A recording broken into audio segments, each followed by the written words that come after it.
Epäpuhtauksia voi tulla hajoamistuotteiden yhteydessä niin kuin lattiapinnosta tai just mitä todettiin äsken, että vaikka arkistointipöly jossain organisaatiossa. Siinä työkalupakissa pitäisi olla työkaluja. Pitäisi olla vähän yksinkertaisia pieniä laitteita, isoja laitteita, kaasusuodattimilla ilman kaasusuodatinta.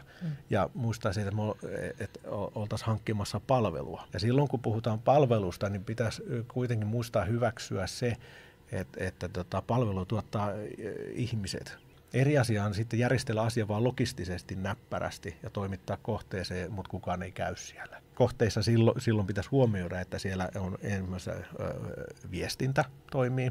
Eli esimerkiksi palvelun tarjoaa ainakin meidän kohdalla on paljon, että me ollaan informoitu tällaisia huoneen niin kuin tilan käyttäjiä siinä, että miksi tämmöinen laite tulee, mitä heidän pitää huomioida, tai isompia infotilaisuuksia yhtä lailla niin kuin kiinteistön omistajan niin kuin edustajien kanssa. Huolehditaan niin kuin monitasoista asiasta, ja näitä tällä hetkellä sitten tietysti halutaan kaikkea yhteen hintaan mahdollisimman halvalla, niin jostainhan ne karsiutuu, koska niitä ei voi tehdä. Lähdetään miettimään näitä asioita silloin oikeasta näkökulmasta, että jos pointtina on se, että me ei tehdä niin kuin mitään ihmisillä on joku haitta tai siitä on sille organisaatiolle joku haitta, niin verrataan mieluummin siihen, että on sitten mainehaitta tai terveyshaitta tai jotain, että paljon se maksaa. Ja siinä mielessä vähän niin kuin lähdettäisiin lieventää sitä, että hankintalaki antaa kyllä työkaluja siihen, että aina ei tarvitse olla se halvin mahdollinen. Mutta yksi mikä on toimivaksi todettu käytännössä, on se, että siellä on myös useampi toimija. Niin voidaan tehdä niin kuin siellä sisällä valita se työkalu, että eri toimijoilla voi olla myös eri painotuksia tai isompia koneita, pienempiä koneita. Ja tässä kohtaa nyt muistutan myös palvelun tuottajia, että ei mennä vaan niin kuin kävele kohteeseen ja niin kuin katsotaan, että montako huonetta, niin monta puhdistinta. Pointtina on nimenomaan suojaaminen, silloin täytyy olla ymmärrystä. Ja.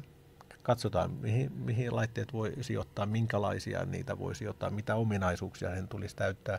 Ja sitten on ne laskenta. Meillä on laskentatyökalut, varmasti muillekin on, tai ainakin niitä otettavissa käyttöön. Että ymmärretään, mitä sillä laitteella siinä tilassa saadaan aikaiseksi. Tarvitaanko 1 laite, 2 laitetta ja minkä kokoinen.